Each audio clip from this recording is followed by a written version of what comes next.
Ever feel like your love life is being directed by some cosmic prankster?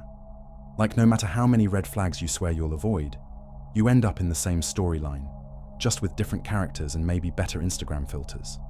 Meet someone new, think it's different this time, and boom, you're back to decoding texts like it's the Da Vinci Code and wondering if "I've been busy" is code for "I'm emotionally unavailable but charming enough to keep you hooked." Enter Carl Jung, psychology's original shadow hunter, who would kindly suggest that the universe isn't mocking you. Your unconscious mind might be.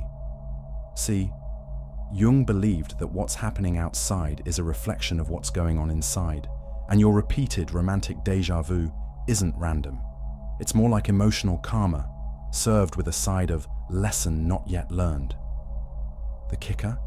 It's not about blame, it's about awakening. Your triggers, those infuriating patterns, they're breadcrumbs leading you to your own hidden wounds. That situationship that made you spiral. It's a mirror for your own fear of rejection or abandonment. That clingy friend who always needs validation. Maybe they're mirroring your own suppressed need to be seen. Jung's theory of the shadow is all about shining a light on the parts of ourselves we'd rather ignore. The insecurities, the fears, the unmet needs, and realizing they're the ones calling the shots from behind the scenes. When you ignore the shadow, it runs the show. When you face it, game changer. Suddenly, you stop repeating the same painful cycles and start choosing people and experiences that actually align with the version of you that's done the work. It's not magic, it's self-awareness. And once you start seeing your own patterns clearly, you can finally change the playlist your life's been stuck on. Maybe even swap it for one where emotional maturity and self-respect are the headliners. Let's unpack how. You ever notice how life has this uncanny ability to hand you the same lessons over and over, wrapped up in slightly different packaging, different names, different faces, but the same emotional aftermath?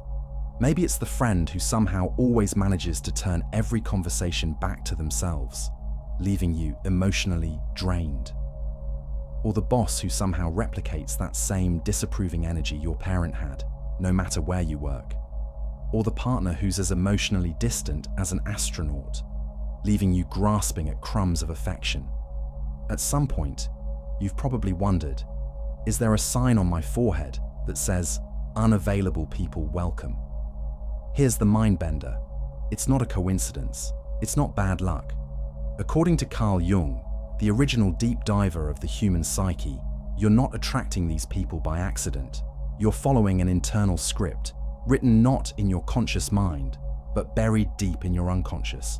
And the real kicker, you probably didn't even realize you wrote it. Imagine for a second that your life is a stage play. You're the lead actor, of course, but you're also the writer, the director, and even the person casting the roles. Only, you're doing most of it without realizing. Jung would say that your unconscious mind, particularly the parts of yourself you've suppressed or rejected, is calling most of the shots. Those parts he referred to as the shadow, the collection of fears, desires, insecurities, and traits you'd rather pretend don't exist. And the people who keep showing up in your life, they're like the supporting cast, perfectly cast by your unconscious. They mirror the unresolved emotional material you've shoved into that psychological junk drawer. That toxic friend who crosses your boundaries again and again. They're a reflection of the part of you that struggles to stand up for yourself. That emotionally unavailable partner. They're a mirror for your own fear of vulnerability, or your belief that love requires you to prove your worth. That coworker who undermines you at every turn. They're a stand-in for your internalized self-doubt, the voice in your head that questions whether you're really good enough. It sounds harsh at first, like life is rubbing salt in your wounds. But Jung's genius wasn't in pointing fingers. It was in showing us that these patterns aren't punishments, they're invitations. One of Jung's core insights is simple, but profound. What you resist persists. The parts of yourself you try to deny don't just disappear. They find clever ways to show up externally in people and situations that force you to face them. The universe, or rather your psyche, is a relentless teacher with a wicked sense of humor. It doesn't give up just because you ignore the first lesson.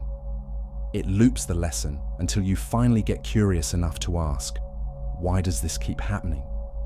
That's when things start to shift. Because the moment you stop blaming external circumstances and start asking what your experiences are trying to reveal about you, you reclaim your power. It's not about self-blame. It's about self-awareness. There's a huge difference. The toxic friend, the emotionally distant partner, the overbearing boss, they may very well have their own issues. But your job isn't to fix them. It's to ask yourself, why did I invite them onto my stage? What role are they playing in my growth? Let's zoom in on this idea of the shadow because it's the engine behind the whole phenomenon. Jung described the shadow as the dark side of the personality, not necessarily evil, but the parts of yourself you've disowned because they don't fit with the image you've crafted of who you are. Maybe you pride yourself on being selfless, so you repress any feelings of anger or selfishness. Maybe you see yourself as independent, so you suppress your need for connection. Maybe you view yourself as tough, so you hide your own sensitivity and vulnerability. But here's the plot twist. What you shove into the shadow doesn't disappear.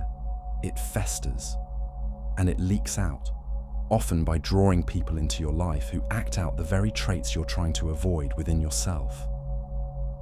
This is why people who deeply trigger us aren't random. They're mirrors.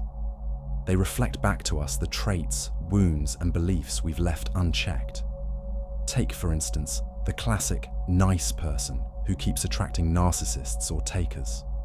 On the surface, it seems like an unfortunate coincidence.